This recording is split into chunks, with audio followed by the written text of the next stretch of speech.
Thank you very much, Elaine, for that kind introduction. I'm delighted to be here in Warsaw. It's a great occasion. Yesterday we witnessed really a historical event, the inauguration of Karola Nawrockog.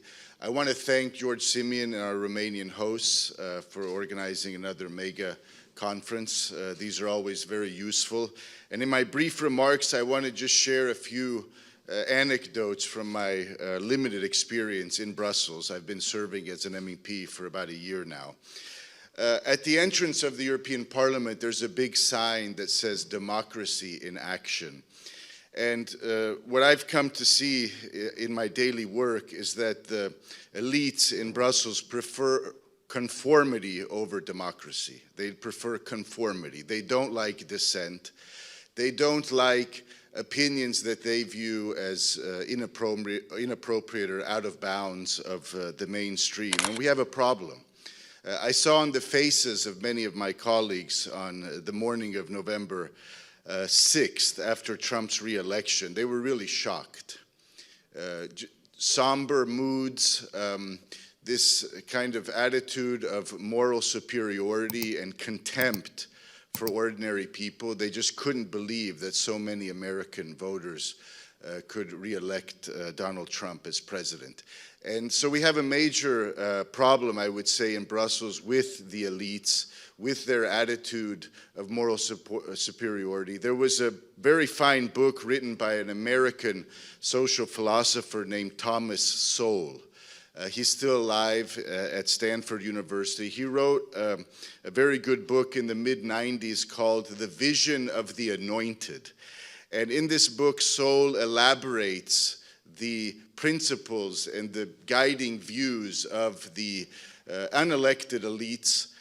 They feel that they are really the chosen ones, and it's their destiny to rule over entire nations. In the case of Brussels, we see that Ursula von der Leyen simply ignores even court decisions and other attempts to press her to be accountable. It's really shocking that there's no effective system of checks and balances in the European Union. It's simply the Commission doing whatever it wants. And the European Parliament is not a truly legislative body. We do not pass laws. We more or less have open debates on various files, and then we propose amendments and text. You know, there's a lot of reports that we're constantly voting on. So it seems that the MEPs there, over 700 of them, are very busy representing the people, but it's actually kind of a facade, like an artificial reality. And most of the European Parliament's work is designed to justify its own existence. So I hosted an event where Rod Dreher, the American writer who now resides in Budapest, spoke on free speech. And it was his first time in the European Parliament in Brussels. And he immediately observed that everything around the building is more or less conceived to be a justification for the building itself, for the institution. And so there is, in a deep sense, a lot of self-doubt in the European Union. They're pushing constantly this idea of unity, but in fact, they do not defend what unifies Europe. We cannot speak about European civilization and where we are today without Christianity. I mean, it's just that simple. It's a historic fact. Whether you're a practicing Christian or not, the reality is that what makes Western civilization a distinct entity in relation to other world civilizations is Christianity, and the Catholic Church in particular formed our culture with this understanding of a harmony between faith and reason. Not all religions are in line with reason, but Christianity is. And that's what the church has defended for centuries and what has been lost today. So when we talk about common sense, we have to go back to reason. We have to go back to first principles. I, as someone who was in academia and teaching political philosophy, know I was deeply interested in political ideologies. And basically, in reality, they work as substitute religions. So it's not just another view of politics or of how we organize society. It has a very powerful effect on people. In the end, they become more like religious fanatics, adherents to political ideologies than just merely political activists. And that's what I see in Brussels. They've rejected Christianity, and they've embraced this woke, even transgender agenda, which is in conflict with reason and basic science. You know, Karl Marx was an ideologue, and he had a very flawed view of the human person. His anthropology was very poor. His philosophy of history was very poor. He got everything wrong, in economics as well. But he never imagined a world where two men could adopt a child, or a world where we are teaching children that they can change from being a boy to a girl and vice versa. This is just a form of madness. It's a form of madness. And I would argue when it's imposed on young children starting at the age of 5 or 6, it's a form of abuse. So we're not just talking about democracy and common sense. We're talking about fundamental principles of protecting innocence, protecting innocent children. The elites don't care. They simply don't care. And the media works, the way the mainstream media work is they basically cover up this deep truth that the elites are corrupt.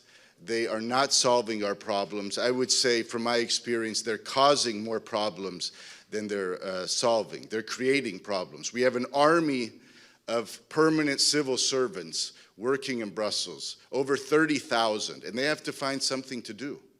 It's that simple. They have to find something to do. The latest is the green agenda, which is another tool to justify permanent bureaucracy, but also it's killing Europe. It's killing our industry. We simply cannot compete with China and now America under Trump. So if most of the world that we're competing with is ignoring the green agenda, the people in Europe need to wake up. I'm afraid if we don't change course quickly and simply abandon some of these policies, Europe will be irrelevant just a few years from now. So, ladies and gentlemen, in conclusion, I would say the following. In order for democracy and a free society to survive, people must speak out and show courage. There is a lack of courage today in European politics. I entered the public square and came out of anonymity, you could say, in 2013 when there was a national initiative to define marriage in Croatia's constitution. There was a massive grassroots effort to collect enough signatures to force a hostile socialist government to organize a national vote on defining marriage. And you would think that it was a huge success. We collected over 700,000 signatures in just 2 weeks. Thousands of citizens volunteered and dedicated their time to this initiative. And you would think that people would be applauding such a democratic, spontaneous initiative. But the people in Brussels were not pleased. They were not pleased. In the end, Croatia voted 67% in favor to define marriage as a union between one man and one woman in the Croatian constitution. And that's our law today. And I can say it's the only time my name was mentioned, as far as I know, in the New York Times. The next day, a reporter found my number, called me, and was very upset, but wanted a statement why I was involved in such an initiative, because this is basically contradicting their narrative. It was simply a preemptive strike against the LGBT lobby at the time, and they didn't see it coming. It was a huge success, and outfits like the New York Times just could not grasp what had happened in Croatia. We had just entered the European Union. So my point is, it's possible to achieve victories. Karola Nawrockog is the new president of Poland.